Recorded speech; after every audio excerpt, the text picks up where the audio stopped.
यार, गर्ल्स ज़्यादा हैं, बॉयज़ कम हैं।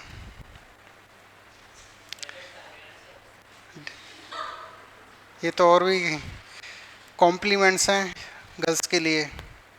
अब देख लो गर्ल्स कितना पढ़ती हैं। परसेंटेज देखो अब, 10% हैं बॉयज़। हम्म।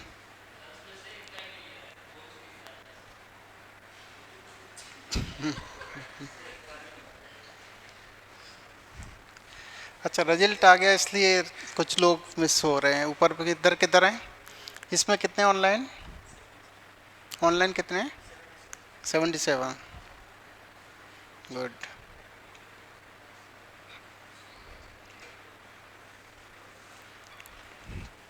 चलिए, कोई क्वेश्चन थोड़ी किसी का पूछना है कुछ?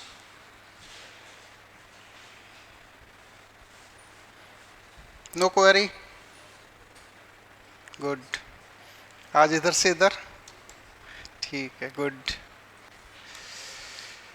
सर, रिटायरमेंट ऑफ पार्टनर पर क्वेश्चन करना है। रिटायरमेंट ऑफ, मेरे से रिलेटेड नहीं है। चल, मैं आपका ऑनलाइन जो स्टूडेंट्स हैं मैसेज करते हैं, मैं देखता रहता हूँ। आप कोई भी क्वेरी पूछ सकते हैं यहाँ पर, है ना। पूरा टेंशन रहता है मेरा आप पर।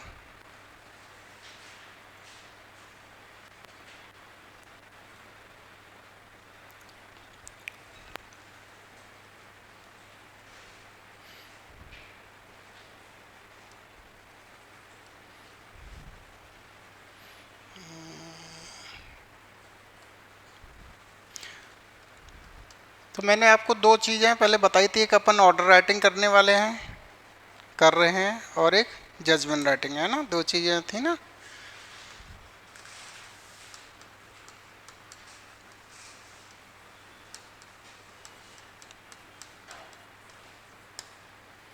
ठीक है। इसमें एक कॉग्निजेंस ऑर्डर था और दूसरा चार्ज। ठीक है, दोनों मैंने आपको लिखवाए हैं। ठीक है। दूसरा जजमेंट राइटिंग। तो लगभग सारी चीज़ें साथ में ही चल रही हैं।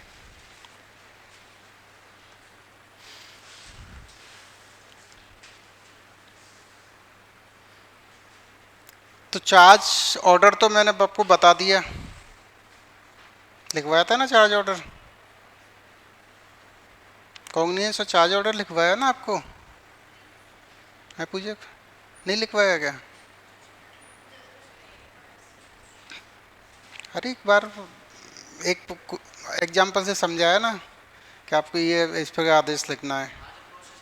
प्रोसेस बताई थी, बस वही। मेन है आपका आरोप पत्र, परफॉर्मा। ठीक है। ऑर्डर भी बताएंगे और आते रहेंगे ऑर्डर। अपना अभी एंड नहीं हुआ कुछ भी। तो जब हम परफॉर्मा बनाते हैं, ऑर्डर अलग है और परफॉर्मा अलग है। पहले ऑर्डर आता है, उसके बाद परफॉर्मा आएगा। अकेला परफॉर्मा आप जब तक नहीं बना सकते जब तक आपको चार्ज ऑर्डर नहीं पता। जैसे मैंने बोला ना कि जब तक आप डिसीजन एक्विटल करने वाले हो या कन्वर्ट करने वाले हो, जब तक ये नहीं सोचोगे, जब तक आप जजमेंट नहीं लिख सकते। उसी प्रकार जब तक आपको ये नहीं पता कि चार्ज ऑर्डर क्या है, मतलब हमने क्या चार्ज फ्रेम किए हैं, जब तक आप चार्ज परफॉर्मा नहीं बनाओगे, मतलब ऑफेंसेस नहीं पता होंगे आपको चार्ज के, तो चार्ज परफॉर्मा कैसे बनाओगे, है ना। एफआईआर के ऑफेंस के बना दो आप। वही कन्फ्यूजन है ना अभी भी, एक दो में तो होगा ही ज़रूर कि चार्ज क्या है, कॉग्निजेंस ऑफेंस क्या है, एफआईआर के ऑफेंस क्या है, पॉजिटिव फाइनल रिपोर्ट के ऑफेंस क्या है। तो चार्ज ऑर्डर जब डिसाइड हो जाता है, ऑर्डर हो जाता है, उसके बाद चार्ज आरोप पत्र बनता है। तो सिंपल है, कोई ज़्यादा नहीं है। कोर्ट का नाम, ठीक है, नो डाउट। इसमें कुछ किसी को डाउट है? जिस ऑफेंस है, ट्राइबल वाइज मजिस्ट्रेट है, मजिस्ट्रेट कोर्ट का नाम। ट्राइबल वाइज सेशन है, सेशन कोर्ट का नाम। और ट्राइबल वाइज स्पेशल कोर्ट है, तो स्पेशल कोर्ट का नाम। ठीक है। शॉर्ट टाइटल, शॉर्ट टाइटल, राज्य सरकार बनाम जो भी अक्यूज का, जैसे ज़्यादा अक्यूज है तो पहला जो अक्यूज है उसका नाम आएगा और वही केस का टाइटल रहेगा लास्ट तक। लिख लेना, अभी वो आ जाएगा, ग्रुप पर आ गया होगा आपके, आ गया ना, बस फिर क्यों लिख रहे हो, समझने पर फोकस करो, है ना, भिजवाया तब। ठीक है, यहाँ वो session case number, FIR number, इसकी ज़्यादा आवश्यकता नहीं है। सेशन चार्ज है, इसका मतलब ट्रायल शुरू हो गई, ट्रायल शुरू हो गई मतलब आपका केस नंबर आ गया, तो आपको सेशन केस नंबर लिखना है, और मजिस्ट्रेट का है तो केस नंबर लिखना है। अपराध, अब यहाँ कौन से ऑफेंस आ जाएंगे, मान के चलो अपराध लिखा हमने, कौन से ऑफेंस आएंगे, चार्ज परफॉर्मा आप बनाने जा रहे हो तो चार्ज परफॉर्मे में कौन से ऑफेंस आएंगे, ये लाइन एफआईआर वाले ऑफेंसेस की होगी, चालान वाले ऑफेंसेस की होगी, कॉग्निजेंस वाले होगी कि चार्ज के होगी, बताओ बताओ, जोर से बोलो। चालान, सोच रहे हो, सोचिए भाई, सब लोगों का तो है चार्ज, आरोप है ना, अब आरोप के अलावा चार्ज और ऑफेंसेस के अलावा कौन सहमत है या नहीं है वो बताइए।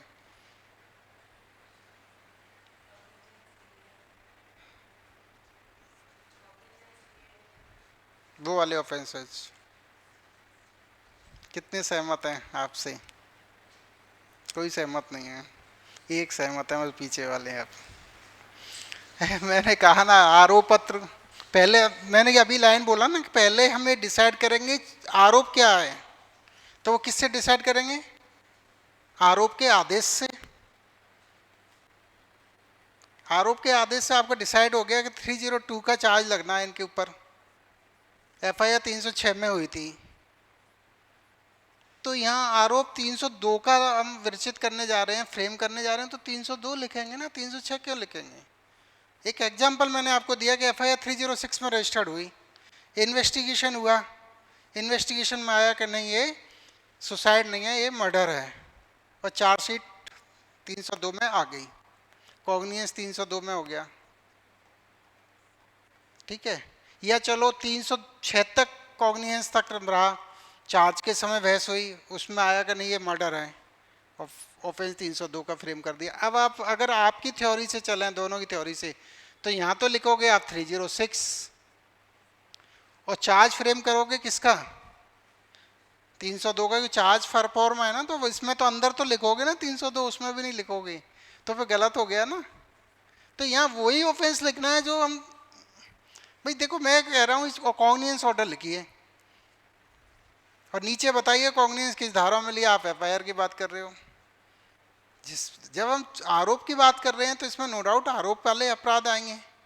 अब ऐसा हो सकता है कि अभी भी आप इस कंफ्यूजन में हो कि एफआईआर के ऑफेंस, कॉग्निजेंस के ऑफेंस, एफआईआर के ऑफेंस, चालान के ऑफेंस, कॉग्निजेंस के ऑफेंस और चार्ज के ऑफेंस, इनमें ही आप कंफ्यूजन है, क्या ये चेंज हो सकते हैं या एक बार एफआईआर जिस अपराध में दर्ज हो गई वो बिल्कुल आज तक चलेगा, ये कंफ्यूजन है, तब तो आपका बिल्कुल ही गलत है।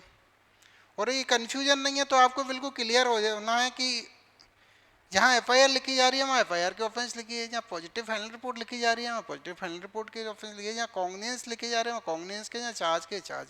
हाँ ये हो सकता है सिमिलर भी हो सकते हैं और डिफरेंट भी हो सकता है, इतना बड़ा डिफरेंस नहीं होगा। 302 केस है फिर चार्ज विरचित कर दिया 420 में, 420 में, इतना डिफरेंस नहीं होगा। इंजरी केस है, डेथ केस है, अब डेथ भी कई प्रकार की होती है ना, 304B भी डेथ में आता है, 304A भी डेथ में आता है, 304 पार्ट फर्स्ट भी डेथ में आता है, 306 में भी डेथ होती है, वहाँ जरूर थोड़ा वेरिएशन हो सकता है चार्ज में कि 306 नहीं 302 है या 302 नहीं 306 है, तो यहाँ वही चार्ज लगने हैं जो हमने डिसाइड कर लिया कि ये हम इन पर ये चार्ज लगाने जा रहे हैं। ठीक है, मैंने चार्ज की देखो परिभाषा और उसका ऑब्जेक्ट बताया आपको। चार्ज का ऑब्जेक्ट होता है एक पर्टिकुलर अक्यूज पर उसके किया गया अपराध जिस अपराध के लिए अभी तक सामग्री है कोर्ट के पास में, वो बता देना। अब वो ये जरूरी नहीं है 4 अक्यूज है, चारों ने सेम, वो अलग अलग हो सकता है, सिमिलर भी हो सकता है। तो ये उद्देश्य है हमारा यहाँ पर। अभी यहाँ हम एक अक्यूज की बात कर रहे हैं, एक परफॉर्मा है तो एक अक्यूज, मैंने ये भी बताया 4 अक्यूज हैं तो ऐसे कितने आरोप पत्र बनेंगे, 4 बनेंगे। एक के अंदर जॉइंट नहीं करना आपको, चाहे कितना भी आपके पास समय का अभाव क्यों ना हो, कि सब समय नहीं है मेरे पर, मैं तो एक में खिलावा है, वो आपका एक के भी मार्क्स नहीं मिलने वाले। ठीक है, तो 4 अक्यूज हैं, सबका परफॉर्मा अलग। ठीक है, तो ये कोई एग्जाम्पल के तौर पर मैंने आपके लिए सेट किया है। तो इसमें ये वाले ऑफेंसेज है, इसमें चार्ज फ्रेम किए गए होंगे। ठीक है, अब चार्ज फ्रेम किए हैं तो ये देखो कितने, 1 2 3 4 5 6 और 7 ऑफेंसेज है। तो अब मुझे देख के बता सकते हो कम से कम कितने पैरे होंगे इसमें चार्ज के, कितने होंगे? 6 7 तो होंगे। मैं इसलिए पूछ रहा हूँ कि बहुत मैंने देखा है जब बनाते हैं ना, एक ही में लिख देते हैं, एक ही पैरा के अंदर ही। तो एक ही पैरा में लिखना है, वो तो चार्ज ऑर्डर हो गया। ये चार्ज परफॉर्मा है, भाई 323 की इंजरी है, तो आपको उस एक एक्यूज को ये बताना है कि ये वाली इंजरी है ना, ये लेफ्ट आर्म, ये आपकी 303 में आती है, इसलिए आपको 303 लगाई है ना। ये पैर आपने तोड़ दिया ना, उसके लिए 325 लगाया है। बता रहे ना हम यही तो कह रहे हैं कि एक अक्यूज को हम उसको स्पष्ट बताएंगे कि किस चार्ज के लिए आप पर ये ट्रायल की जा रही है और आपने क्या क्या बढ़िया अच्छे अच्छे काम किए हैं, कितने पावरफुल हो आप, है ना। तो ये यहाँ तक टाइटल हो गया, केस का नाम नंबर हो गया, ये ऑफेंस लिख दिए हमने आरोप वाले। ठीक है, अब चार्ज आरोप लगाता है तो सिंपल मैंने बताया ना कि कोशिश हम ये करते हैं प्रैक्टिकली सीखने की। तो चार्ज जैसे मैं हूँ प्रिसाइडिंग ऑफिसर, मैं लगा रहा हूँ, मैं, है ना। एक तो ऑर्डर हो गया तो नीचे सिग्नेचर कर दिया उन्होंने, ऑर्डर ने उनने लगाए, उनने ऑर्डर लिखा। अब चार्ज आरोपित कर रहा है एक एक स्पष्ट, तो कौन करेगा? कॉम्प्लेनेंट करेगा या प्रोसिक्यूशन करेगा या कोर्ट करेगी? कॉम्प्लेनेंट के पास बात पहुंची इन्वेस्टिगेटिंग ऑफिसर, इन्वेस्टिगेटिंग ऑफिसर ने एक कोर्ट को बताया, कोर्ट ने दूसरी कोर्ट को बताया। अब मैं आपको बता रहा हूँ कि ये देखो यहाँ तक मेरे पास आ गया, तो मेरा मतलब है यहाँ कोर्ट का नाम आएगा। मैं आपको बता रहा हूँ, इस समय कोर्ट आपको बता रही है कि आपने ये वाइट कलर का आपका रजिस्टर है जिसपे ब्लू पेन रखा हुआ है ना। आपका भी वाइट कलर का है लेकिन आपने 2 पेन रख रखे हैं, हो गया डिफरेंस। और आपका वाइट कलर का रजिस्टर है लेकिन ब्लैक पेन नहीं रख रखा है। तो आप पीछे वाले डिस्टिंग्विश, आप पीछे वाले उनको पता चल गई अब कि ये तीनों में क्या डिफरेंस है, वरना तो अभी तो सिमिलर है। तो वही चार्ज का मतलब होता है कि अक्यूज को उसके किए गए अपराध के लिए बताना कि आपने किस हथियार से कैसे किस संपर्क के अपराध किया। तो वो कोर्ट का नाम आ गया ये, ठीक है। उसका डेजिग्नेशन का ध्यान रखना है और कोर्ट का कहाँ की कोर्ट है वो विशेष का ध्यान रखनी है। मैं कोर्ट का आ गया, एतद द्वारा, है ना। ये शब्द याद कर लेना, अच्छा लगेगा, हिंदी का है, हिंदी के बच्चे हैं वो, ये शब्द आपको याद करना। इंग्लिश में इसको हियर बाई बोलते हैं, इंग्लिश में जब बताएंगे तो बताएंगे। मैं आप पर, आप कौन? अक्यूज का नाम, उसकी उम्र, उसका पिता का नाम, उसका एड्रेस, है ना। वो किस लिए, क्या समझ लीजिए उस केस में सेम नेम के 2 व्यक्ति हैं, हो सकते हैं ना सेम नेम के 2 व्यक्ति, तो फिर वो गलत हो जाएगा। किसी पर 302 है, किसी पर मात्र 307 है। तो मतलब उम्र, पिता का नाम, जिससे डिस्टिंग्विश किया जा सके, नहीं इस पर 302 है, इसका 307 है, सभी का एड्रेस आएगा, है ना। निम्न आरोप लगाता या लगाती हूँ, ये प्रिसाइडिंग ऑफिसर फीमेल है इसलिए उन्होंने लगाती हूँ लिखा, ठीक है। अब मैंने बताया आपको बिल्कुल समय आएगा घटना स्थल आएगा, वेपन का रेफरेंस आएगा, और क्या अपराध किया, यदि वो परिभाषित है तो परिभाषा भी आएगी या सेक्शन आएगा, दोनों भी आ सकते हैं। तो आपके विरुद्ध, अक्यूज के विरुद्ध आरोप है कि इतनी तारीख को, डेट आ गई, समय करीब इतने बजे, ये एड्रेस आ गया घटना स्थल का, मैं अन्य अभियुक्तगण आशीष व सो एंड सो से एक राय होकर सामान्य आशय की पूर्ति में, मजरूब मीन इंजर्ड है ना, इंजर्ड को बोलते हैं मजरूब, भरत सो एंड सो की दुकान में मारपीट व हमले की तैयारी कर गृह प्रवेश कर गृह अत्याचार किया, एतद द्वारा आपने भारतीय दंड संहिता की 452 के अंतर्गत दंडनीय अपराध किया जो मेरे प्रसंज्ञान में है। तो आपको क्या याद करना है, विशेषकर प्रसंज्ञान शब्द याद करना है।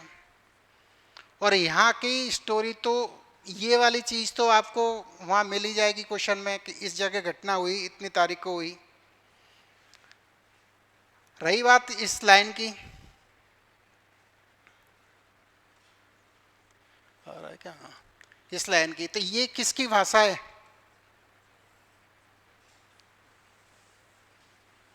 चार सौ बावन का इंग्रेडिएंट है ना। 452 क्या है, गृह अत्याचार। तो ज़्यादा नहीं, कम से कम एक शब्द तो उसमें पकड़ के आपको लिखना पड़ेगा जिससे लगे कि हाँ इनको पता है।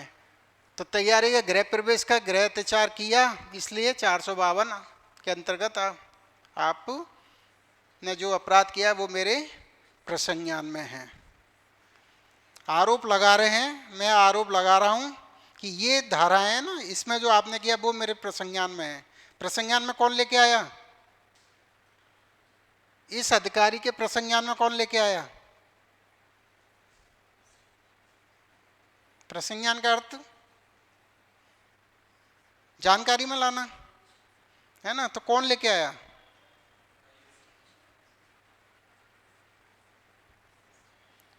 कौन लेके आया,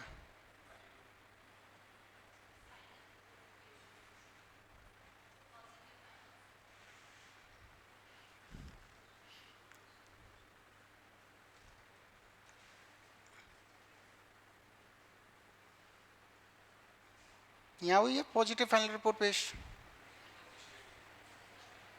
तो यहाँ हुई नहीं तो इनको तो आईओ बता नहीं सकता ना। ये कोई देखो ऐसा मटेरियल फैक्ट नहीं है जो मैं आपको याद कराने सिखाना चाहता हूँ, लेकिन एक चेक होता है, आपका टैलेंट चेक होता है कि आप कहाँ टच, कहाँ आप मिसिंग हो रहे हो, आप कुछ स्टेप्स भूल गए। भाई आप कह रहे हो कि इस कोड को, मैंने कहा इस कोड को कैसे पता प्रसंज्ञान में, आपने कहीं आईओ को बताया। अब आईओ बताओ, इस अधिकारी ने आईओ से क्या कब कांटेक्ट हुआ, डिनर पे, वो हुआ भी होगा तो वो मान्य नहीं है। भाई इसके तो प्रसंज्ञान में कोर्ट ने बताया ना, कॉग्निजेंस ऑर्डर से पढ़ा इन्होंने, मैंने बताया था ना आपको लिखते समय। जब आरोप आप फ्रेम, मैंने आरोप भूल गए हो आप, आरोप का आदेश लिखा है, मैंने बताया ना कॉग्निजेंस ऑर्डर लिखा है। कॉग्निजेंस में क्या लिखा है कि इस प्रकरण में अनुसंधान अधिकारी द्वारा एक अंतिम प्रतिवेदन प्रस्तुत किया गया। जब चार्ज ऑर्डर लिखा जा रहा है तो इस न्यायालय द्वारा वर्तमान मामला इस न्यायालय से इस न्यायालय को प्रतिपेशी सुपुर्द किया गया, जिसमें इन अभ्युत्गणों के विरुद्ध इन अपराधों में प्रसंज्ञान लिया गया था। तो मजिस्ट्रेट के ऑर्डर से इनके प्रसंज्ञान में आया है। जरूरी नहीं है आपके उसके लिए कोई क्वेश्चन नहीं आ रहा है ऐसा, लेकिन आप यहाँ पर कनेक्टिविटी आपकी मिसिंग हो रही है, इसलिए मैंने आपको बताया। हाँ, मजिस्ट्रेट ऑर्डर खुद का ही चार्ज ऑर्डर होता, ट्रायल बाई मजिस्ट्रेट होता, तो आप ये आंसर आपका सही था कि आईओ ने बताया उनको। लेकिन यहाँ वो उनकी जानकारी में आया। भाई चार्ज किस बेसिस पर लगा, कॉग्निजेंस ऑर्डर के बेसिस पर, है ना। कॉग्निजेंस में कोई, अच्छा एक प्रश्न है कि किसी ऑफेंस में कॉग्निजेंस ही नहीं लिया गया, क्या वो चार्ज तो प्रेम हो जाएगा उसमें, कि मजिस्ट्रेट ने बताया वही चार्ज लगा रहे हैं, बस थोड़ा इधर उधर वो कर सकते हैं। अगर कॉग्निजेंस ही नहीं लिया गया उस ऑफेंस में तो वो यहाँ पर कोर्ट रिमांड करेगी चार्ज की स्टेज पर उस केस को कि भाई पहले इस अपराध में कॉग्निजेंस तो करवा के लाइए आप, तब चार्ज के लिए सोचेंगे हम। चलिए कुछ ज़्यादा विशेष बात नहीं, मेरे प्रसंज्ञान में है ये सारी बातें कोर्ट को कॉग्निजेंस ऑर्डर से पता चली और उसको मॉडिफाई किया चार्ज ऑर्डर के माध्यम से अक्यूज को बताया, उसकी बातें सुनी, तो एक ऑफेंस 452 हो गया, 452, ठीक है। फिर अब यहाँ पर उन्होंने कॉमा लगा के नहीं लिख दिया कि समय का में कॉमा लगा के और आपने कर दिया, दूसरा पैरा बना, फिर वही चीज़ इस ऑफेंस के रिगार्डिंग 341 कहाँ घटित हुआ उसके रिगार्डिंग। अब यहाँ पे बार रिपीट नहीं कर रहे, उन्होंने उक्त कर दी, उक्त दिनांक को। चाहते तो समय भी लिख सकते थे, कोई गलती नहीं थी, लेकिन डिनोट हो जाना चाहिए कि डेट क्या थी। उक्त दिनांक, उक्त समय व स्थान पर आपने अन्य अभियुक्तगणों आशीर्वाद सोएंसो के साथ सामान्य आशय की पूर्ति में मजरूर भारत सोएं की दुकान पर बैठा था, तब उसका सदोष अवरोध कारित कर उसको अनंत दिशा में जाने से निवारित किया। इस प्रकार आपने इस धारा में मेरे प्रसंज्ञान में है। तो जितने सेक्शन, जैसे कल अपना 323 और 325 की है, अब उसका हमें चार्ज ऑर्डर बनाना है, तो इसी फॉर्मेट में यहाँ कोर्ट का नाम आ जाएगा, ये टाइटल आ जाएगा, सरकार बनाम ये, केस नंबर आ गया, अपराध आ गया 323 325, कोर्ट का नाम लिख दो, एक्यूज का नाम यहाँ ए आ गया, और एक पैरा 323 के लिए, एक पैरा 325 के लिए। समय घटना, अब ये समय घटना लिखना क्यों जरूरी होता है कि कई बार बंडल ऑफ फैक्ट्स होते हैं, एक घटना यहाँ हुई, दूसरी घटना दूसरी जगह पर हुई, यहाँ भी मारपीट हो गई, नीचे जा कर के फायर हो गया और एक्यूज मर गया। अब एक 307 का चार्ज फ्रेम कर रहे हो आप एक एक्यूज के लिए, तो उसका तो हो गया फर्स्ट फ्लोर, और 302 ग्राउंड फ्लोर की बात तो आ जाएगी, तो जगह चेंज हो गई। इसलिए रिपीट जरूर है, लेकिन आप ये नहीं सोचना कि रिपीट क्यों करना है, हमको आपको लिखना है, ठीक है। तो अब मैं बार बार पूरे का नहीं बताऊंगा, जो जिसका इंग्रेडिएंट है वो आपको उसमें लिख देना है। तो चार्ज के पैरे में घटना का समय और घटना का स्थान, दो चीज इंपॉर्टेंट चीज, तीसरी बेरक की भाषा जिसका आप चार्ज लगा रहे हो, और चौथा शब्द मेरे प्रसंज्ञान में है। ये एक उस लाइन के लिए चार चीज़ें जरूरी हैं, आपको कहीं याद करने की रटने की आवश्यकता नहीं है कि पूरा आप याद करके जाओ 5 7 10 लाइनें। ये चार चीज़ें आपको पता है कि हमको एक पैरे में लिखने हैं, आप किसी का भी चार्ज फ्रेम कर दोगे।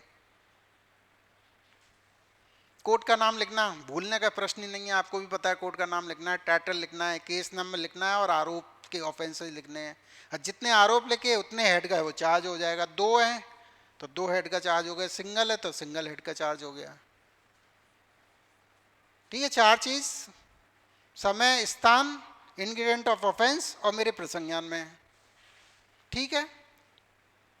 अब यहां समझने की बात है 34 का इश्यू, कि जब 149 और 34 का चार्ज होता है, जैसे यहां था, तो ये सेपरेट ऑफेंस नहीं है, इसका अलग से 34 का हेड अलग नहीं बनेगा। ये 34 किसी ऑफेंस की बात कर रहा है, किसी के साथ है। अब देखो, ये 34 308 के साथ भी लग सकता है,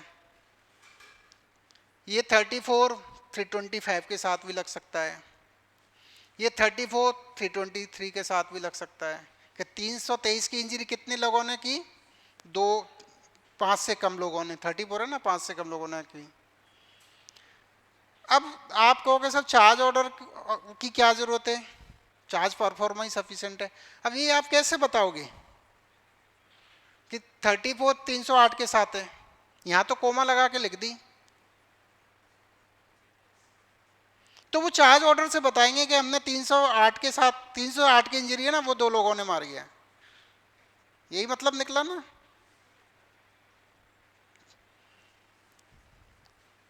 तो इसलिए 34 149 है जो कॉमन इंटेंशन और कॉमन ऑब्जेक्ट वाली बात है, वो किसी मेन ऑफेंस के साथ रहते हैं, अलग से चार्ज फ्रेम नहीं होता उसका। आपकी कोई ऐसी घटना आ जाए, आपने उसमें 34 लगाना पड़े और आप 34 का अलग से तीसरा हेड बना दो। जैसे अपनी कल वाली ले लीजिए, 2 एक्यूज होते हैं सपोज कर लो उसमें, और पैर 2 लोगों ने तोड़ा होता, तो 325 की इंजरी के लिए आप क्या यूज करते? 34 यूज करते। अब उस कंडीशन में आपने चलो एक 323 का हेड बना दिया, एक 325 का बना दिया, तो गलती से तीसरा हेड 34 का नहीं बनाना, दूसरे हेड में ही 34 का यूज करना है। वो देख लो 34 आप किस इंजरी के लिए कह रहे हो, 323 की 2 लोगों ने मारी है या 325 की इंजरी 2 लोगों ने मारी है, उसके साथ ही 34 आप ऐड करोगे।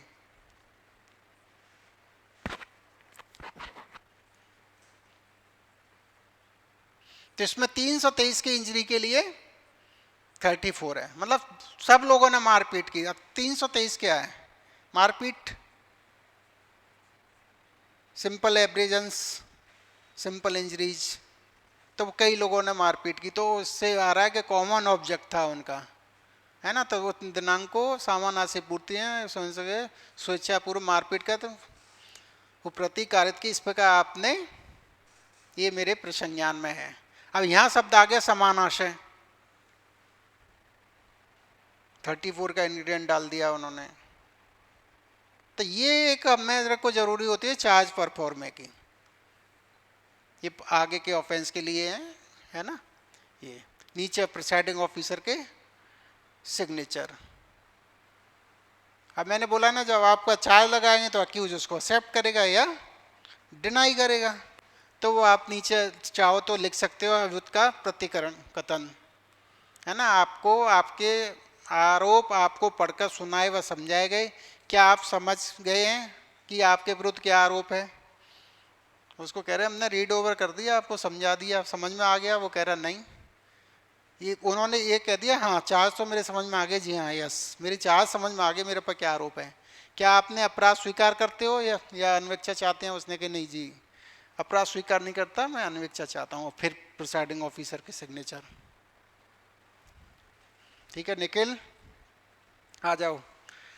ठीक है, तो ये आपका, अब आगे से जब भी मैं आपको ये बोलूँगा जजमेंट लिख के लाइए, तो इम्प्लाइड है आप उसका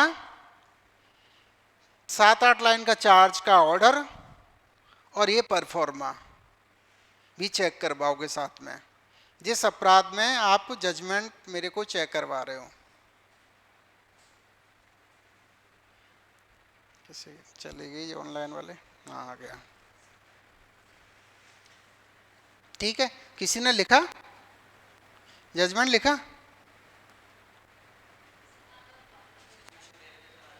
अच्छा, प्रॉब्लम दे हैं आपको तभी लिख पाओगे। हाँ ये सही है, कुछ बच्चों ने मेरे को कल सजेस्ट किया था कि मैं एक कंडीशन आपको दूंगा, उस पर ही आप जजमेंट लिख के लाओगे, ठीक है ना। तो ठीक है, आज करते हैं। तो समझ में आया आपको चार्ज का परफॉर्मा है, आप 10-8 परफॉर्मा पढ़ोगे आपकी समझ में आ जाएंगे। इसमें सबसे इम्पोर्टेंट चीज़, वो तो चलो घटना स्तर आप देख लोगे, मेन है वेयर एक्ट की भाषा। 302 है, 307 है, 420 है, 379 है, 392 है, 395 है, ये आपके इसके इंग्रेडिएंट पता होना चाहिए और मास्टर उसका वर्ड पता होना चाहिए। अगर वो भी लिख दोगे तो समझ में आएगा। अगर वही आपने नहीं लिखा तो वो अधूरा लगेगा चार्ज। ठीक है,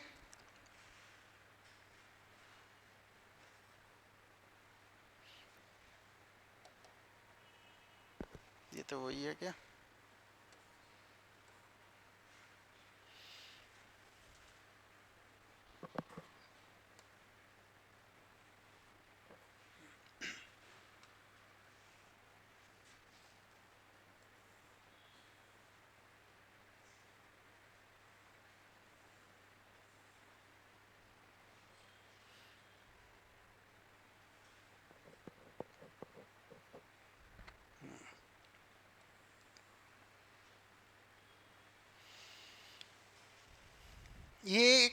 स्पेशल कोर्ट का केस है ना, इसलिए मुझे लगा कि आपको इसको बताना चाहिए।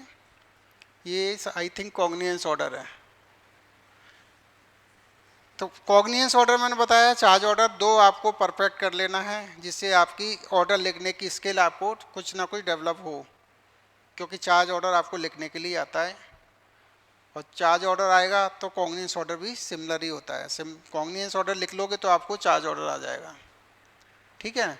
अब ऑर्डर में जैसे हमको चार्ज ऑर्डर लिखना है तो उसमें क्या लिखना होता है, कॉग्निजेंस ऑर्डर लिखना है, मैंने बताया आईओ आया, आईओ ने ये इन धाराओं में किया, जो मेरे इन धाराओं में प्रसंज्ञा लिया था, वो सिंपल है। चार्ज में दोनों पार्टियों की बहस लिखी जाती है। चलिए, इससे आपको ज़्यादा कुछ, मैंने बोला ना कि कोई भी ऑर्डर अपने क्राइटेरिया पर परफेक्ट नहीं होता, जो हम एग्जाम के पॉइंट ऑफ व्यू से होते हैं। तो हर ऑर्डर से कुछ ना कुछ हमको चीज़ निकल के आती है कि हाँ इसमें ये चीज़ अच्छी है, इसमें, तब हम पूरे जो मैंने स्टेप्स लिखाए हैं वो फुलफिल होते हैं। किसी भी जजमेंट में ज़रूरी नहीं है कि वो 11 स्टेप्स फुलफिल होते हों, या किसी ऑर्डर में ज़रूरी नहीं है जो मैंने पढ़ाया हो, बनने के बाद फिर वो अपने हिसाब से लिखते हैं। तो ये कोई परफॉर्मे का पार्ट नहीं है ना। हमें केस नंबर लिखना है, ये आ गया केस नंबर। आपको डबल मेहनत करने की जरूरत नहीं है, तो कोई ऑर्डर आपने देखा और आपने याद कर लिया, 2 जगह लिखना है तो 2 जगह लिख के ही आओ, जरूरी नहीं है ना। तो मेन चीज़ आपको समझना है, उससे ज़्यादा नहीं है। मेन चीज़ है यहाँ पर कोर्ट का नाम, ठीक है। और ये कौन सी कोर्ट है, स्पेशल कोर्ट है। अब इस केस में चालान कहाँ पेश किया गया होगा,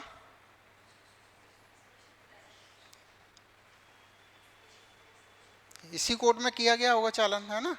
कॉग्निजेंस ऑर्डर आई थिंक अभी आगे पढ़ेंगे अपन को पता चलेगा। तो कोर्ट का नाम आ गया, कोई समझाने की आवश्यकता नहीं है आपको, है ना। न्यायालय विशेष न्यायाधीश, कोर्ट का नाम नहीं आ रहा आपको तो वही, आपको पॉक्सो कोर्ट तो आती है ना, पॉक्सो शब्द तो याद ही है ना। विशेष न्यायाधीश पॉक्सो कोर्ट, और जगह का नाम बनगी कोर्ट। विशेष न्यायाधीश एनडीपीएस कोर्ट, स्थान का नाम। कोई ज़्यादा वो नहीं है आपको कि नाम बहुत याद करके जाना है, रट के जाना है, बिल्कुल भी। विशिष्ट न्यायाधीश लगा दीजिए, न्यायालय विशिष्ट न्यायाधीश, एनडीपीएस कोर्ट, पॉक्सो कोर्ट, और जो भी स्पेशल है ना, एससी एसटी कोर्ट केसेज, इस तरीके से। तो ये कोर्ट का नाम हो गया। फिर वही पीठासीन अधिकारी हो गए, प्रिसाइडिंग ऑफिसर का नाम आ गया। नहीं भी लिखते हो कोई विशेष बात नहीं है। एफआईआर नंबर लिख दीजिए। चूंकि कॉग्निजेंस ऑर्डर है तो कॉग्निजेंस ऑर्डर के पास खुद का केस नंबर तो होगा नहीं, एफआईआर नंबर से ही चलेगा। वो कॉग्निजेंस केस नंबर तो जब डलेगा जब कॉग्निजेंस हो गया, हाँ केस रजिस्टर्ड हो गया, तब वो केस नंबर आएगा। तो यहाँ सिर्फ एफआईआर नंबर या एफआईआर नंबर, मतलब चालान का नंबर या एफआईआर नंबर, 2 ही चीज़ होती है यहाँ। तो वही उसी पर कॉन्सेंट्रेट करना है हमको। एफआईआर नंबर आ गया और ये एफआईआर संख्या आ गई। अब आपको लग रहा है कि ये क्या होगा, पॉजिटिव होगी या नेगेटिव होगी, एफआईआर लिख दी है यहाँ पर, है ना। समझ में नहीं आ रहा विशेषकर यहाँ से, तो भाई नेगेटिव भी तो हो सकती है। ये फाइनल रिपोर्ट की बात कर रहे हैं, पुलिस रिपोर्ट की बात की जा रही है इस जगह पर कि पुलिस रिपोर्ट है। इस एफआईआर में इन्वेस्टिगेशन होकर के ये पुलिस रिपोर्ट नंबर पेश कर दिया। तो ये कोई ज़्यादा विशेष हमें आवश्यकता नहीं है, एफआईआर नंबर लिखना है हमको। सीआईएस नंबर वगैरह से आपको कोई लेना देना नहीं है, सिर्फ और सिर्फ एफआईआर नंबर लिखिए। ये परवादी और ये 2 अक्यूज, अभियुक्त। अब इतना देख करके कोई मुझे बता सकता है किस संबंध में ऑर्डर होगा,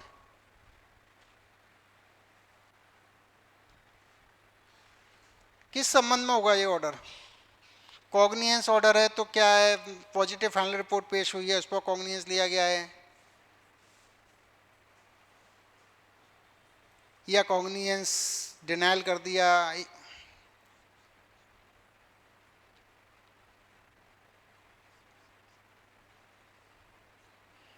मैं समझाना चाह रहा हूँ टाइटल को, इसलिए प्रश्न है टाइटल से क्या समझ में आया। देखो, अगर इसमें पॉजिटिव फाइनल रिपोर्ट पेश होती ना तो टाइटल क्या होता, राज्य सरकार बनाम अक्यूज, होता ना टाइटल, क्योंकि पॉजिटिव फाइनल रिपोर्ट पेश हो गई, कॉग्निजेंस ले लिया तो प्रोसिक्यूशन का केस है। यहाँ क्या आ रहा है, परवादी। इसका अर्थ ये हो गया कि यहाँ नेगेटिव फाइनल रिपोर्ट पेश हुई, तो नेगेटिव फाइनल रिपोर्ट पेश होने पर परवादी कौन ग्रीवेंस है, किसको आपत्ति हुई? नेगेटिव फाइनल रिपोर्ट समझते हो तो ना, तो नेगेटिव फाइनल रिपोर्ट यदि पेश कर दी तो किसको परेशानी है? कंप्लेनेंट को, परवादी को। तो वो प्रोटेस्ट करेगा ना, प्रोटेस्ट करेगा। तो ये नेगेटिव फाइनल रिपोर्ट है, इसलिए परवादी ने प्रोटेस्ट किया है, और प्रोटेस्ट पर कोर्ट कॉग्निजेंस ले सकती है या उसको वापस भेज सकती है री इन्वेस्टिगेशन या फर्दर इन्वेस्टिगेशन के लिए, जो भी है। तो हमें ऑर्डर, आपके पास कॉग्निजेंस ऑर्डर लिखने के लिए आ गया, उसके लाइनों को देखो कि वही इसमें पुलिस की रिपोर्ट पर कॉग्निजेंस लिया जा रहा है या कंप्लेंट पे लिया जा रहा है, उस हिसाब से आप टाइटल बना पाओगे, वरना टाइटल गलत कर दोगे। ये कॉग्निजेंस ऑर्डर है, लेकिन ये आपको मैं लिखने के लिए दे दूं एफआईआर पर, या तो आप समझ में नहीं आएगा ना, राज्य सरकार लिख दोगे, क्यों याद है आपको कॉग्निजेंस ऑर्डर राज्य सरकार बनाम एक्यूज ए, एक्यूज बी, एक्यूज सी। तो हमें देखना भी है, ये भी देखना है कि पोजीशन क्या है, प्रोटेस्ट पिटीशन पर कॉग्निजेंस लिया जा रहा है या किसी कंप्लेंट पर कॉग्निजेंस लिया जा रहा है, तो उसमें कंप्लेनेंट पहले पार्टी हो गया है ना। थोड़ा ये वहाँ माइंड अप्लाई करने की जरूरत है, वरना तो आप समझ जाओगे कि हाँ कॉग्निजेंस ऑर्डर, तो यही गलत हो जाएगा। तो ये यहाँ ये पढ़ने से हो गया कि ये डेफिनेटली नीचे नेगेटिव फाइनल रिपोर्ट होगी और उसके बाद प्रोटेस्ट पिटीशन फाइल की गई होगी, और उस पर कोर्ट ने आप कॉग्निजेंस लिया या नहीं लिया हम देखेंगे। तो ये यहाँ इंपॉर्टेंट चीज़ थी समझाने के लिए, है ना। ये अभियुक्त हो गए। ये देखो आ गया परवाद अंतर्गत धारा 323, 341 और SC/ST के ऑफेंसेज हो गए। अब ये परवाद शब्द तो आ गया, अब इससे भी कंफ्यूजन हो रहे हो ना कि परवाद कौन सा है, पहले इस्तिगासा वाला परवाद है कि प्रोटेस्ट पिटीशन वाला परवाद है। भाई प्रोटेस्ट पिटीशन को भी परवाद ही बोलते हैं, वो भी एक परवाद ही है। प्रोटेस्ट इसलिए बोला जा रहा है उसको कि हम अपने अधिकारों का क्या कर रहे हैं, प्रोटेक्ट कर रहे हैं, प्रोटेस्ट किया जा रहा है। जो हमारे इन्वेस्टिगेटिंग ऑफिसर ने अधिकार खत्म कर दिए एफआईआर लगा करके, उसके लिए हम प्रोटेस्ट कर रहे हैं। किसी के लिए करते हैं ना, रोड पर अभी डॉग्स के लिए हुआ था दिल्ली के अंदर, तो प्रोटेस्ट। अब ये यहाँ से क्या लग रहा है कि आपको कि क्या है, कोई बताएगा इस्तिगासा है कि प्रोटेस्ट पिटीशन है?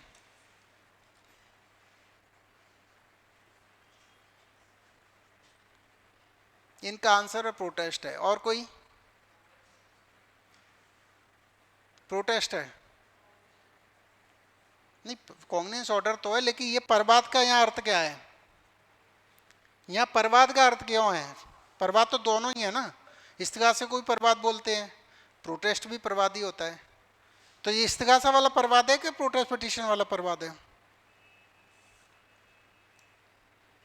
भाई आपने दोनों आंसर तो दिया, लेकिन अधूरा है। क्यों है? आपने कैसे जाना कि ये प्रोटेस्ट है? क्यों परवाद पर, इस्तिगासे पर नहीं ले सकती कोर्ट? कैसे आया तो बताओ तो, प्रोटेस्ट के थ्रू क्यों आया, कैसे आया? हाँ ये बोलो कि चूंकि उसमें एफआईआर शब्द लिखा है, इसका मतलब इन्वेस्टिगेशन तो हो चुका। अगर यहाँ एफआईआर शब्द नहीं दिया गया होता तो क्या आप बता सकते थे ये प्रोटेस्ट पिटीशन है? एफआईआर दे रखा है, इसलिए आप इस कंक्लूजन पर आ गए कि एफआईआर मतलब पुलिस रिपोर्ट तो पेश हो गई, अब पुलिस रिपोर्ट के विरोध में ये इस्तिगासा कंप्लेंट है, परवाद है, इसलिए इसको हम प्रोटेस्ट पिटीशन है।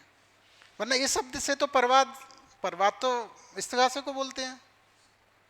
तो ये समझना है हमें, जरूरी है, तभी आप वहाँ सही पैरे लिख पाओगे एक दूसरे से। तो वो उनका कहना है कि इन धाराओं में आप प्रसंज्ञान ले लीजिए। इस यहाँ इन धाराओं का क्या अर्थ है? ये आरोप वाले तो नहीं है, आरोप वाले हैं क्या अपराध?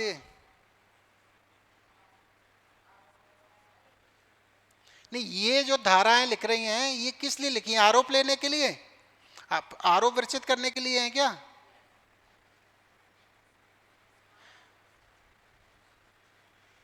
भाई अभी तो ये कॉग्निजेंस की बात कर रहे हैं, तो ये तो आरोप तो बात की चीज है। अभी तो वो कह रहे हैं इन अपराधों में कॉग्निजेंस लीजिए। भाई परवाद पेश करोगे तो डायरेक्ट आरोप लगवाओगे क्या आप? बाईपास थोड़ी करोगे स्टेप को, सीधे ही थोड़ी बोलोगे सर चार्ज फ्रेम करके ट्रायल शुरू कर दो। वो तो कहेंगे प्रसंज्ञान लो, प्रसंज्ञान से केस शुरू हो रहा है। चलिए, यहां उपस्थिति एक की क्यों है परवादी की ओर से, प्रोसिक्यूशन की ओर से क्यों नहीं है अभी?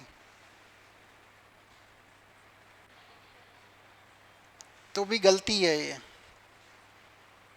भाई। नेगेटिव है, एफआर तो है, एफआर है तो कोर्ट के सामने पब्लिक प्रोसिक्यूटर भी है।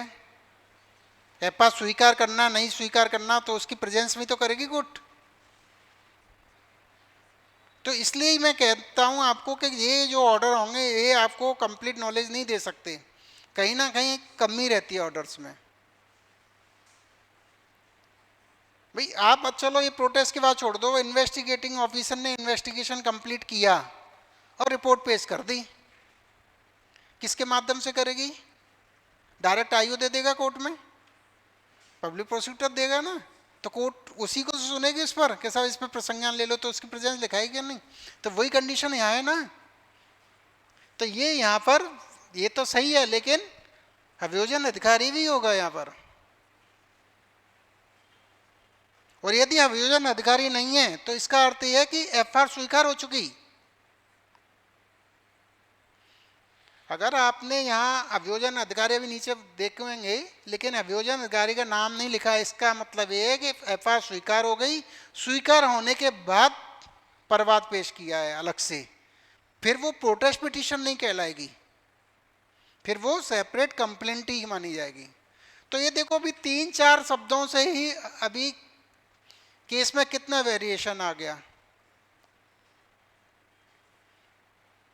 एफआईआर स्वीकार कर ली, स्वीकार करने के 2 महीने बाद उसको पता चला कंप्लेनेंट को, यार मैंने मेरी एफआईआर में तो एफआईआर लग गई और एफआईआर स्वीकार भी हो गई, तो केस के रेमेडी खत्म थोड़ी हो गई, वो कंप्लेंट करेगा। तो फिर ये प्रोटेस्ट पिटीशन नहीं है, फिर सीधा 190 sub section 1 sub clause A की कंप्लेंट हुई, परवाद हो गया। क्योंकि एक बार एफआईआर स्वीकार होने के बाद जरूरी नहीं है कि आप कंप्लेंट नहीं कर सकते। तो प्रसंज्ञान आदेश कोई संशय नहीं इसमें, प्रसंज्ञान का अर्थ पता चल गया। ये डेट, इस आदेश द्वारा परवादी रामदयाल की ओर से प्रस्तुत प्रोटेस्ट पिटीशन है ये प्रोटेस्ट। तो फिर यहाँ पर प्रेजेंस किसकी होनी चाहिए? अभियोजन अधिकारी की भी होनी चाहिए, कि अभी एफआईआर स्वीकार नहीं हुई है, एफआईआर पेश हो गई और उसी समय प्रोटेस्ट पिटीशन फाइल हो गई, तो उस एफआईआर पर भी कोर्ट अपना माइंड अप्लाई करेगी। ठीक है, प्रोटेस्ट पिटीशन का निस्तारण किया जा रहा है। अब कितना, जब प्रोटेस्ट पिटीशन है ना तो यहाँ सीधा प्रोटेस्ट ही लिखना है हमें, या ब्रैकेट में डालना है, जिससे कंफ्यूज एग्जामिनर कंफ्यूज ना हो। हम तो इतने कंफ्यूज हो रहे हैं, लेकिन वहाँ तो आपके तुरंत -1.4 मार्क्स गायब, 0.4 मार्क्स आपके डिलीट हो जाएंगे इसी से ही। इसलिए अपन को समझ के चलना है ना। हस्तगत मामले मतलब प्रेजेंट मैटर मामले में सो एंड सो घटना के समक्ष प्रोटेस्ट पिटीशन पेश की गई है परवादी द्वारा एक तहरीर रिपोर्ट। अब वो इसमें थोड़ा फैक्ट्स लिखेगी कोर्ट, प्रोटेस्ट पिटीशन का जो कॉग्निजेंस ऑर्डर है, ऐसा कॉग्निजेंस ऑर्डर जिसमें नेगेटिव एफआईआर पेश की गई है, तो कोर्ट एक तरीके से मिनी जजमेंट हो गया एक तरीके का, ये 2-3-4 पेज का होगा, उसमें फैक्ट्स भी कोर्ट लिखेगी, कंप्लेंट के आर्गुमेंट्स भी लिखे जाएंगे, आईओ का भी वर्जन लिखा जाएगा इस ऑर्डर के अंदर के आईओ ने क्यों एफआईआर नेगेटिव एफआईआर लगाई है और क्यों इसमें कंप्लेंट कॉग्निजेंस चाहता है। तो थोड़ा बड़ा ऑर्डर हो जाएगा वो। ठीक है, इतनी तारीख को ये तहरीर पेश की गई है ना। तहरीर ये कि आज दिनांक को करीब 12 बजे चिकित्सालय से दवाई गोली लेने के लिए मेरी पत्नी को ले जा रहा था। रास्ते में शर्मा की दुकान पर सरपंच बैठा हुआ मिला, मुझे देखकर कहा कि सो एंड सो मेरे कहा कि गोली लेने जा रहा हूँ। उसने दारू पी रखी थी। सरपंच ने दारू के नशे में जोर से आवाज़ लगाई और देशराज गुजर के लड़के को बुलाया। उसने कहा कि 1-2 लड़के और बुलाओ। बुला। उसने कहा कि चाचा सरपंच, हम दोनों चमार के लिए बहुत हैं, इतने में ही मेरे से लिपट गए और लात घूंसों से मारपीट की। मेरी पत्नी ने व अन्य लोगों ने बचाया। तब मेरी पत्नी से कहा कि सो एंड सो इसे नहीं छोड़ेंगे। दीपक सरपंच व उसके भतीजे दोनों के मतलब जाति सूचक शब्दों का उपयोग किया और उनकी मारपीट की। तो 323 का इस्तिगासा वो लेके आ रहे हैं। तो आपको जैसे 323 लिखा है तो आपके दिमाग में आ जाना चाहिए no weapon, no any grievous और सीरियस इंजरीज आर देयर। और चूंकि SC/ST का ऑफेंस है जो 3110 ही है ना, तो उसमें जाति सूचक शब्दों का मतलब कास्ट एब्यूजिंग वर्ड्स का उपयोग किया गया है। तो ये उनका एक उन्होंने क्या की होगी, FIR की। FIR पे पुलिस ने लेके FIR दे दी। बाहुबली होंगे हो सकता है, वो तो नहीं मानते हैं। उपरोक्त आधार पर इन फैक्ट्स के साथ में वो फैक्ट्स लिख दिए। इंग्रेडिएंट ऑफ दी FIR जो रिटन रिपोर्ट थी वो लिख दिए, उसके बेसिस पे FIR दर्ज हो गई। ठीक है, इन धाराओं में FIR दर्ज हो गई। 323, 341, कितने लोग हैं वो, ज्यादा है ना। 341 किस लिए आता है, तो इसलिए 341 और 3 SC/ST एक्ट के और बाद अनुसंधान मतलब आफ्टर इन्वेस्टिगेशन पुलिस द्वारा अदम वकू मानते हुए FIR प्रस्तुत की। मतलब झूठा, ये शब्द मिसिंग है, अदम वकू झूठा मानते हुए शब्द मिसिंग है इसमें। झूठा मानते हुए FIR लगा दी, मतलब ये झूठ बोल रहा है। ठीक है, तो ये तो अभी कोर्ट्स ने क्या बताया अपने ऑर्डर में, फैक्ट बताए अभी तक कि इस आशय की इस कंटेंट्स की एक रिपोर्ट की गई थी, इस पर FIR दर्ज की थी। उस FIR पर पुलिस ने उसको झूठा केस माना, इसलिए FIR लगा दी। इसलिए ये प्रोटेस्ट पिटीशन हमारे सामने इनके द्वारा, परवादी के द्वारा प्रस्तुत की गई है। ठीक है, अभी उन्होंने फैक्ट्स और मोटिव बता दिया। शुरू में शायद मैंने बताया होगा, जब प्रोटेस्ट फाइल हुई या इस्तिगासा हुआ तो चूंकि कंप्लेंट होती तो 156(3) में भेज सकते थे। अब फाइनल रिपोर्ट ही आ गई इसमें, तो कोर्ट क्या करेगी, चाहे तो इसी स्टेज पर खारिज कर सकती है इसको। FIR का अवलोकन किया गया, सामग्री का अवलोकन किया गया, कोई भी अपराध बनना नहीं पाया जाता, FIR स्वीकार की जाती है। लेकिन चूंकि प्रोटेस्ट पिटीशन आ गई, इसलिए उस पिटीशन पर कोर्ट डेफिनेटली इंक्वायरी करेगी, सेल्फ इंक्वायरी करेगी कोर्ट। तो इंक्वायरी करेगी, तो इसलिए वो उन्होंने CW1 और CW2 मतलब कोर्ट विटनेस, C और D लिखा हुआ है मतलब कोर्ट विटनेस, कोर्ट में उनको बुलाया, बयान हुआ, पत्रावली पर आरोप हेतु जांच हेतु न्यायिक मजिस्ट्रेट करौली के आदेश अंतरित होकर इस न्यायालय में पेश हुआ है। ये पहले दूसरे कोर्ट में प्रोटेस्ट पिटीशन फाइल की है, फिर इस कोर्ट में आई है, तो आपको इससे कोई ज़्यादा नहीं है कि ये लाइन क्यों लिखी हुई है कि आरोप मजिस्ट्रेट साहब के पेश की गई है। उनने क्या किया, गलती से कंप्लेंट कहाँ पेश कर दी, मजिस्ट्रेट के, जबकि स्पेशल कोर्ट का केस है, यहाँ करनी चाहिए, तो उनने लेकर के यहाँ भेज दिया स्पेशल कोर्ट के लिए कि भाई मेरा मामला नहीं है। तो ये आपका कोई खास बात नहीं है, यहाँ से आ जाइए। बहस प्रसंज्ञान सुनी गई है ना, आर्गुमेंट हर्ड। बहस के दौरान उपलब्ध मौखिक एवं हमले की साक्ष्य। साक्ष्य क्यों लिखा जा रहा है यहाँ, क्योंकि देखो विटनेस हो गया, सामग्री शब्द लिखा है वैसे मैंने आपको, लेकिन यहाँ कोर्ट विटनेस की बात भी तो है। कोर्ट में जो चीज़ आ गई वो तो फिर साक्षी हो गई, इसलिए वरना सामग्री लिखते। मौखिक एवं हमले की साक्ष्य का अवलोकन किया गया, जिसमें परवादी रामदयाल के दौरान फिर वो दोबारा घटना के बारे में कोर्ट लिख रही है कि उसने ऐसा बयान दिया। ये पूरा है ना कोर्ट स्टेटमेंट जो CW1 हुआ, CW2 हुआ, उसके बारे में कोर्ट लिख रही है कि उन्होंने हमारे सामने ये बयान दिया।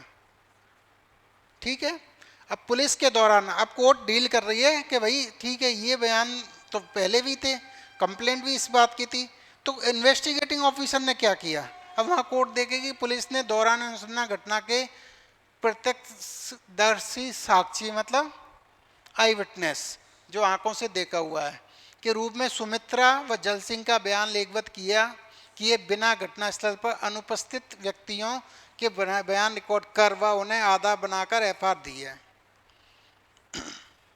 मैंने आपको बताया कि कंप्लेंट के इंग्रेडिएंट तो एफआईआर तरह होते हैं, लेकिन जब प्रोटेस्ट फाइल करते हैं तो हमें आईओ की कमी बतानी होती है। तो उन्होंने यहाँ पर आईओ की कमी बताई कि घटनास्थल पे उपस्थित तो सुमित्रा और जल सिंह थे, लेकिन आप देख लो पूरा इन्वेस्टिगेशन में इनके बयान ही नहीं लेखबद्ध किए गए, लेखबद्ध किए बिना।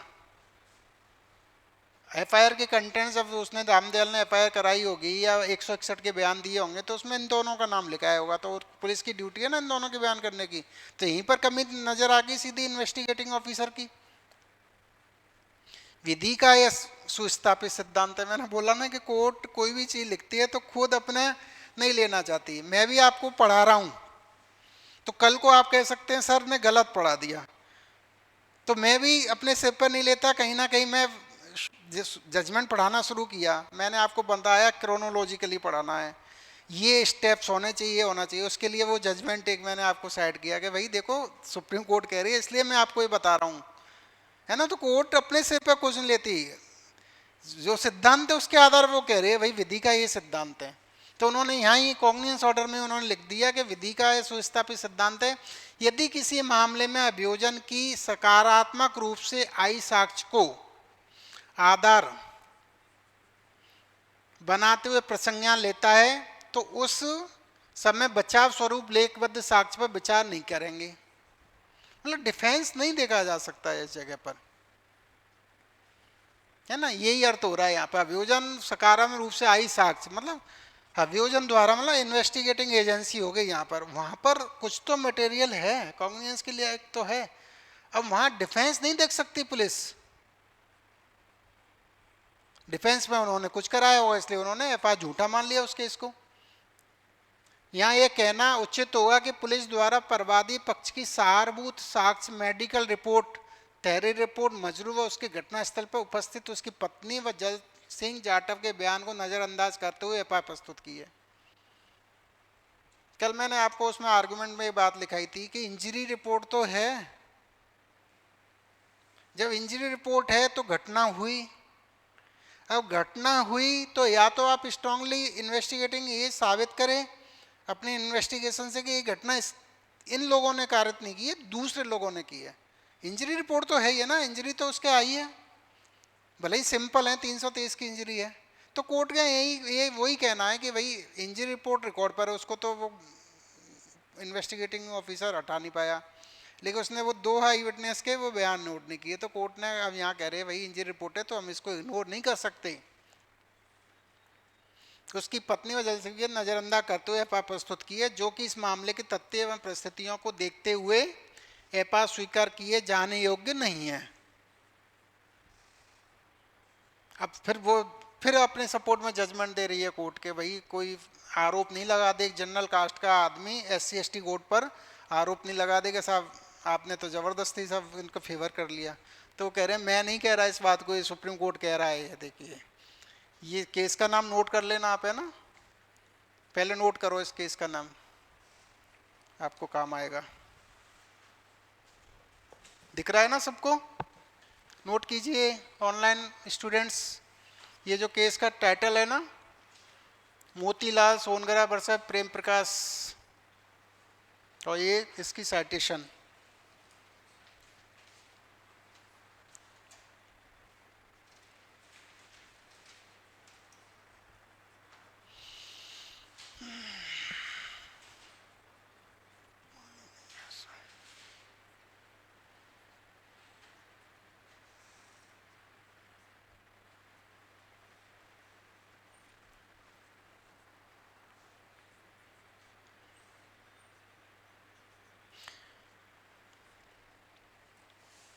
लिख लिया।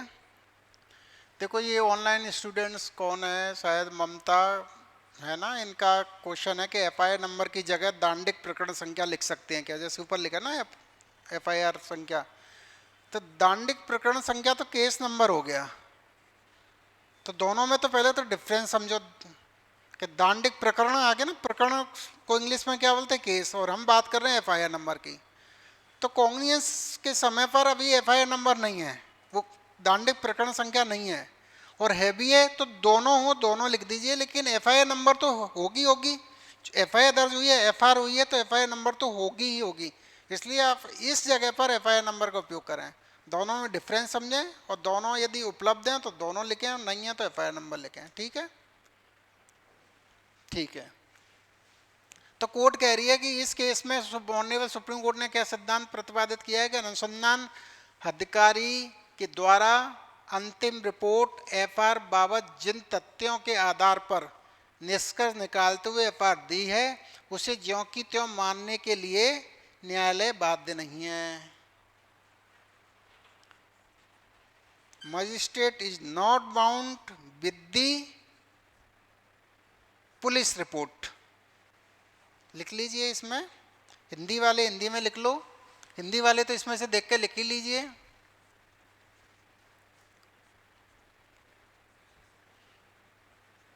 हिंदी वाले लिखो कि मजिस्ट्रेट न्यायालय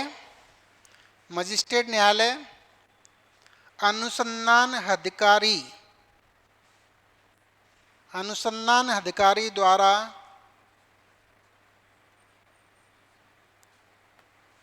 प्रस्तुत अंतिम प्रतिवेदन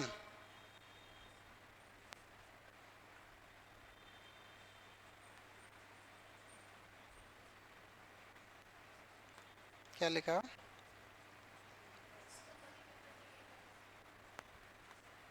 पूरी लाइन,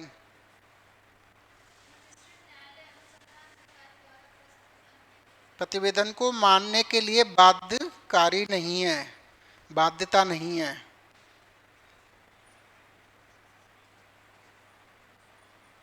बल्कि वह मामले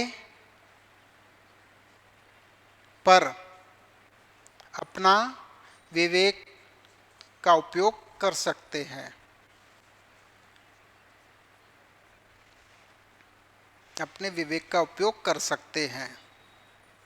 इंग्लिश वाले लिख दीजिए, London court of magistrate is not bound with the final report. ठीक है, जो फाइनल रिपोर्ट पेश करें उसको मानने के लिए बाध्यकारी नहीं है।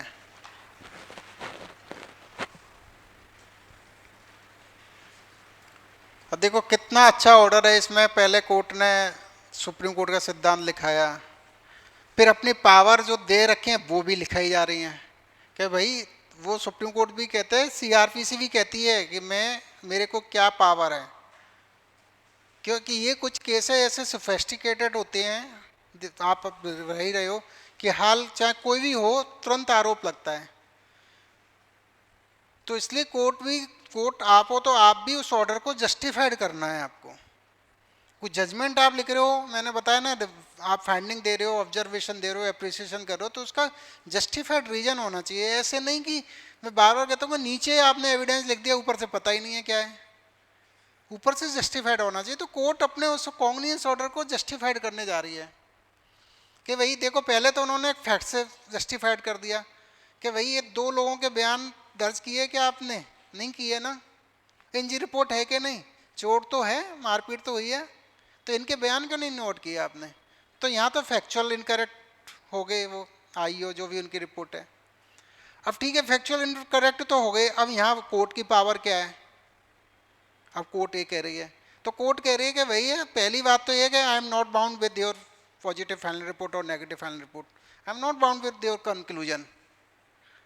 अब मैंने कह तो दिया I am not bound with your questions, अब मैं पावर भी तो बताऊं अब नहीं कि भैया ये एक्ट कहता है इसलिए मैं आपको ये लाइन बोल रहा हूँ।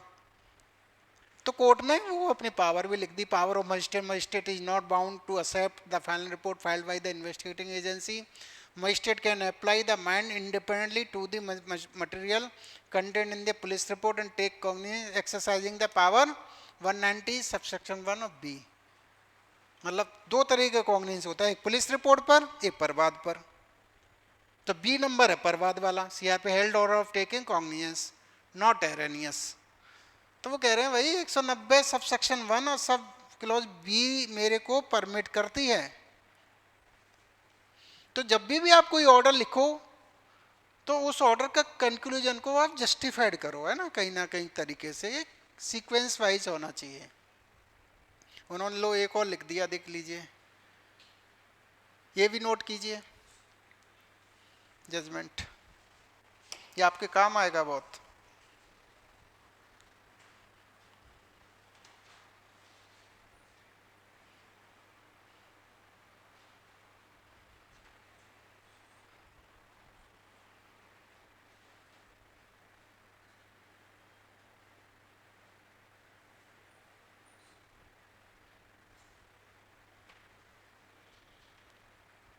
ये वैसे तो आपके उस पर है ना, ग्रुप पर आया हुआ है, हाँ, तो आप उसमें से इसके ये वाली नीचे की वर्डिक्ट भी लिख लेना।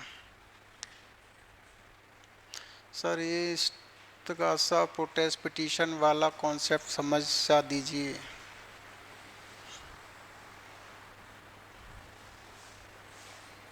लिख लिया? तो यहाँ भी कोर्ट ने कहा कि at this system magistrate is required to exercise sound judicial discretion and applies mind on the facts. तो ये भी पढ़ लेना आप इसको, है ना।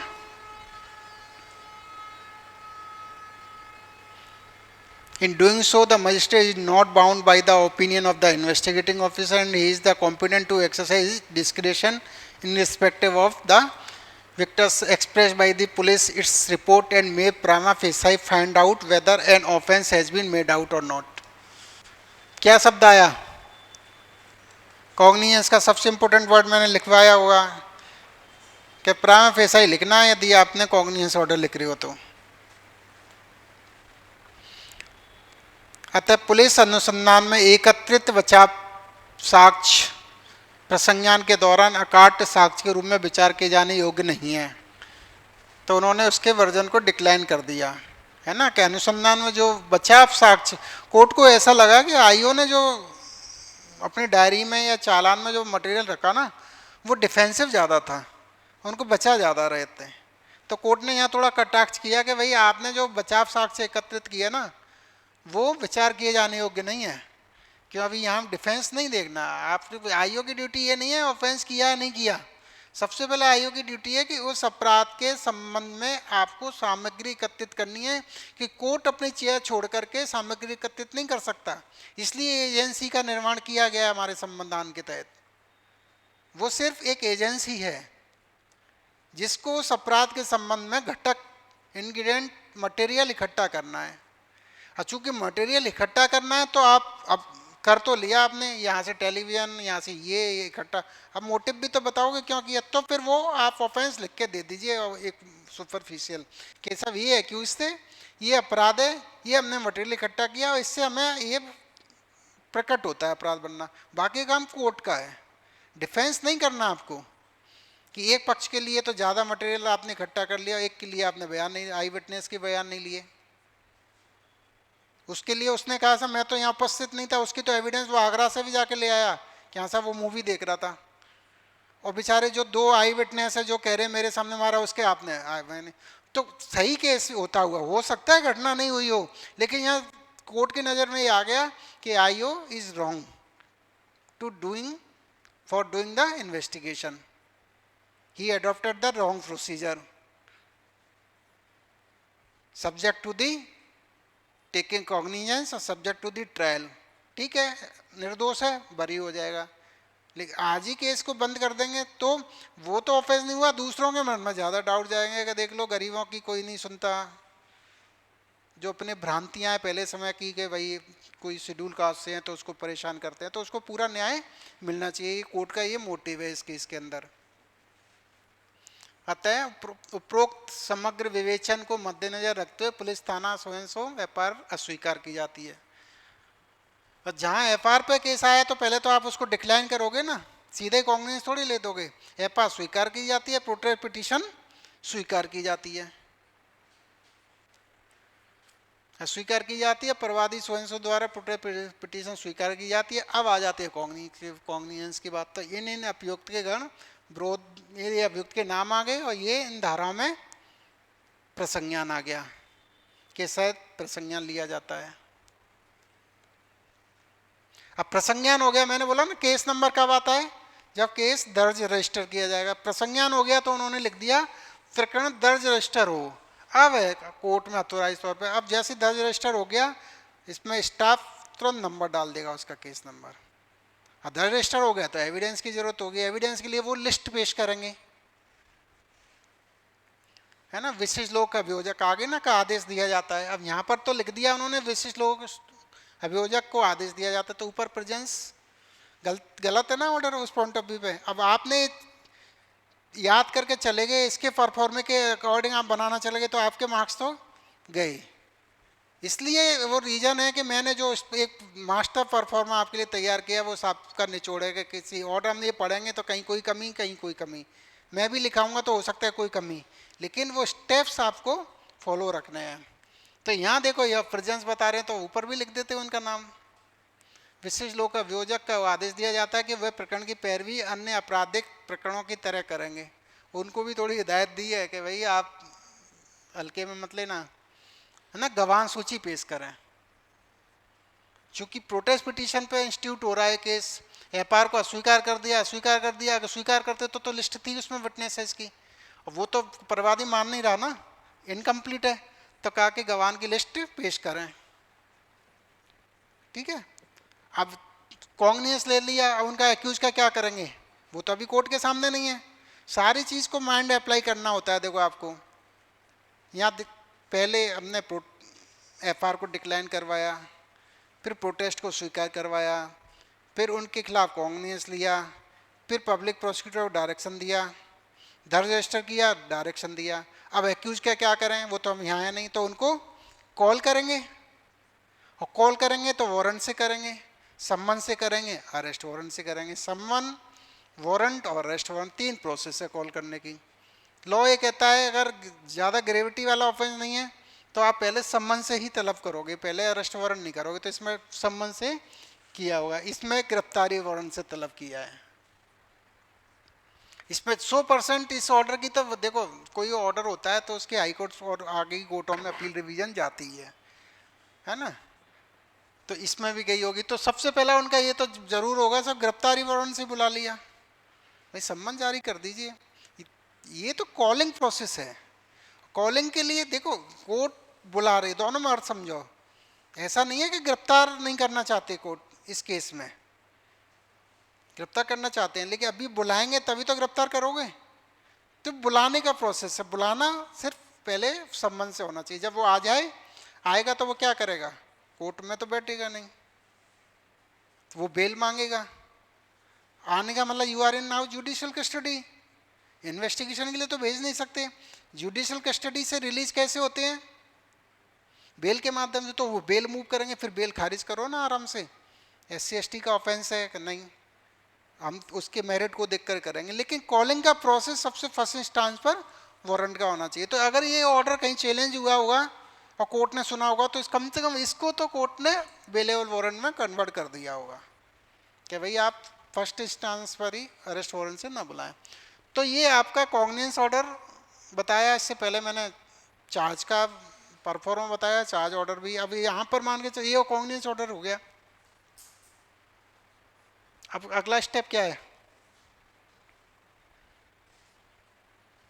चार्ज लगेगा ना। कौन लगाएगा इस केस में, कौन लगाएगा चार्ज, कमिट किया जाएगा। तो कमिटल होना ही नहीं है, इसी कोर्ट में केस चलना है। तो जैसे ही वो लिस्ट पेश कर देंगे, गवाहों की सूची पेश कर दी जाएगी, दर्ज रजिस्टर हो जाएगा। अगली बार ये कंप्लायंस को देख के कोर्ट इसमें आरोप परिचित कर देगी, फिर वो आरोप परफॉर्मा बन जाएगा, मैंने बताया जो, और फिर prosecution evidence, defective evidence, issue, argument, appreciation और डिसीजन। ठीक, चलिए अब आपको कल के लिए ये ऑर्डर वाला पोर्शन मैंने कंप्लीट कर दिया, आपका चार्ज का परफॉर्मा कर दिया। समय समय पर जो भी आएगा वो आपको परफॉर्मा बताते जाएंगे और ऑर्डर बताते जाएंगे। अब कल जजमेंट आपको लिख के आना है, उसके लिए मैं आपको एक इक्वेशन दे देता हूँ, मतलब एक कंडीशन दे देता हूँ, उस पर आप चार्ज ऑर्डर, चार्ज का परफॉर्मा और जजमेंट, ठीक है। और आपको तो इसी पर बना के लाइए जजमेंट, इजी रहेगा आपके लिए, है ना। ये सबके आपके ग्रुप पर आ गया होगा ये कॉग्निजेंस ऑर्डर। इसके कंटेंट्स के साथ आप इसका चार्ज आरोप बना के लाओ, चार्ज का ऑर्डर बना के लाइए, चार्ज का परफॉर्मा बना के लाइए और जजमेंट लिखिए। 3 दिन का समय आपको देते हैं, 3 चीज़ दे रहा हूँ इसलिए 3 दिन का समय, ठीक है। बाकी अपन अपने कंटिन्यू सिलेबस के अकॉर्डिंग तो चलेंगे, जिससे जो कमी करोगे तो हमें पता रहेगी। कोई डाउट कुछ है मन में? वो तो मैं आपको लिखाऊं या लिख के दूं, एक ही बात है। कौन सा रह गया जो कल परसों लिखा है ना? हाँ तो लिखाएंगे ना, आपको लिखा हुआ देंगे, पनिशमेंट ही तो लिखना है उसमें, वो आपको लिखा हुआ देंगे आपको, वो उसके मत चिंता करो, सीखने की कोशिश करो। वो कोई यही थोड़ी है कि वो लास्ट वन है ना, वो तो बिगनिंग है, अभी तो बहुत सारे जजमेंट आपको पढ़ने हैं, तो पनिशमेंट अपने आप आ जाएगा लिखना, बाकी हम दे देंगे लिखा हुआ, क्यों यहाँ पर समय बर्बाद करें। चलिए अब आ जाता है डाउट सेशन। गवाहों की सूची अभियोजन अधिकारी क्यों पेश करें सर, परवादी क्यों नहीं करेगा? गवाहों की सूची अभियोजन, देखो यहाँ कोर्ट का मीडिएटर है अभियोजन, किसी का प्रश्न यहाँ पर आया है कि गवाहों की सूची अभियोजन अधिकारी क्यों पेश करे, यहाँ पर है ना डायरेक्शन दिया है ना, तो यहाँ क्वेश्चन किसी बच्चे ने पूछा कि गवाहों की सूची अभियोजन अधिकारी क्यों पेश करे, परवादी क्यों नहीं करे। अब यहाँ प्रोसिक्यूशन बन गया, कोर्ट ने कहा विशिष्ट लोक अभियोजक को कि आप इस केस की पैरवी करोगे, तो यहाँ परवादी हट गया, कॉग्निजेंस ऑर्डर के बाद वो स्टेट वर्सेज अभियुक्त के नाम आ गए। अब कोर्ट के सामने परवादी इज ओनली द विटनेस, तो वो किसको देगी अथॉरिटी? प्रोसिक्यूशन ऑफिसर को। अब प्रोसिक्यूशन कहाँ से लाएगा? वो परवादी देगा, उसको परवादी देगा कि सर ये रही विटनेस लिस्ट, और अभियोजन अधिकारी कोर्ट में पेश कर देगा, इसलिए अभियोजन अधिकारी से मांगा गया है। अब अभियोजन अधिकारी किसे कहाँ से लाएगा वो मैंने आपको बता दिया, वो हो सकता है positive final negative final report के कुछ बयानों को नोट करे, उसको भी इग्नोर थोड़ी करेगी, कंप्लेनेंट से भी पूछा जाएगा, फिर एक लिस्ट तैयार की जाएगी, लेकिन किससे नहीं पूछा जाएगा? अक्यूज से नहीं पूछेंगे कि भाई तुम्हारे कोई विटनेस है क्या, भाई उनको मौका मिलेगा डिफेंस में, वो जब पेश करेंगे। ये तो प्रोसिक्यूशन की बात हो रही है, तो वो कंप्लेनेंट से पूछ करके विटनेस लिस्ट पेश कर दिया जाएगा, ठीक है। अभी ये प्रैक्टिकली लाइफ में अभी एक केस में कॉग्निजेंस हुआ है, तो वो कोई हथकारी है रिटायर्ड होके वो कहीं गांव में रहने लग गए, अब उनसे लिस्ट मांगी है, वो उनका एड्रेस दीजिए अक्यूज का। अभी तो अक्यूज का इसमें लिखा नहीं है, अक्यूज का एड्रेस भी देना पड़ेगा, सम्मन किस पर जारी होंगे, हो सकता है यहाँ नहीं रहते हो, अब एड्रेस कहाँ से लाएगा इंसान, तो एड्रेस भी देना होता है, वो सारा वो देते हैं, ठीक है। और कोई प्रश्न? सर एग्जाम से पहले कितने जजमेंट लिखकर प्रैक्टिस करनी होगी? मिनिमम कम से कम 10 लिख कर के प्रैक्टिस नहीं, लिख कर के चेक कराना होगा। लिख तो आप 20 लोगे और आप अपने मन में ही खुश होंगे कि हमने लिख लिए 20, गलत भी तो हो सकते हैं, गलत भी तो हो सकते हैं, इसलिए वो लिख करके जिसने 10 जजमेंट ईमानदारी से लिख करके मेरे को चेक करा लिए, तो परफॉर्मे के नंबर तो आपके 4 नंबर पक्के हो गए, वो कहीं नहीं जाने वाले। कटेंगे तो नंबर किसके कटेंगे? ऑफेंस के, उसमें 392 की बात हो रही है, आपने 395 पर जजमेंट लिख दिया, या 379 की बात हो रही है, आपने 380 पर लिख दिया, उसके कट सकते हैं, है ना। तो अब इस 3 क्लास के बाद 3-4 क्लास के बाद मैं आपको एक एक क्वेश्चन लेकर के जो एग्जाम में आए हुए हैं, फिर उसको उसी आधार पर जजमेंट लिखवाएंगे। जैसे अभी तो इससे आपने एक जजमेंट दे दिया, अब कोई पहले एग्जाम में आ चुका होगा उसको यहाँ समझाएंगे कौन सा ऑफेंस कैसे सेलेक्ट करना है, क्या एविडेंस कैसे सेलेक्ट करनी है, फिर आपसे वो लिखवाएंगे। हाँ, क्या बताना है प्लीज़ बताइए सर। एग्जाम से पहले कितने जजमेंट बताया ना आपको? 10। यस भी कर दिया करो, ओके सर, है ना। और कोई डाउट? निखिल जी नीचे से ऑपरेट कर रहे हैं। सर एग्जाम हो गया, ये हो गया, प्रसंज्ञान ऑर्डर आरजेएस में पूछते हैं क्या? प्रसंज्ञान ऑर्डर आरजेएस में नहीं पूछते, लेकिन प्रसंज्ञान ऑर्डर आएगा तभी आप पर आरोप का आदेश लिखना आएगा, है ना। इसलिए हमने प्रसंज्ञान का ऑर्डर भी बताया है आपको। सर ये इस्तिगासा और प्रोटेस्ट पिटीशन वाला कॉन्सेप्ट समझा दीजिए। मैं अब पिछली जो क्लासें ली थी वो 10-5 क्लास में इसी पर निकालता था, नहीं बहुत लेंदी कोर्स हो जाएगा है आपका। वो सीआरपी से उसका है कि मैं पूरा प्रैक्टिकली बताऊं, है ना। शायद मैं छोटा थोड़ा वो तो बताया फर्स्ट डे कि एफआईआर कैसे होती है, प्रोटेस्ट कभी मौका मिलेगा तो बताएंगे, ये भी बताएंगे आपको, है ना, एफआईआर प्रोटेस्ट। और चार्ज और जजमेंट राइटिंग ही आता है। हाँ बिल्कुल, चार्ज और जजमेंट राइटिंग ही आता है। चलिए फिर, और आपका तो प्रश्न है ही नहीं कोई, है ना। चलिए अब की कोई माफी नहीं होगी, ये आपने नहीं दिखाया ना तो वही क्लास से बाहर। बता रहा हूँ मैं स्ट्रिक्ट हूँ इस मामले में। मेरे को बाहर से बोल के भेजा जाता है सब, थोड़ा मुस्कुराते रहना है, वरना मेरे को क्या है थोड़ा नाराजगी वाली वो आदत है। अभी तक के पूछिए जितने विद्यार्थी पढ़े हैं ना, स्टूडेंट्स पढ़े हैं, वो जानते हैं सर बहुत गुस्सा करते हैं। तो मेरे को हिदायत दी जाती है डायरेक्टर के द्वारा कि सर थोड़ा आप अपने इमोशंस को कंट्रोल किया करो, थोड़ा जॉली रहा करो।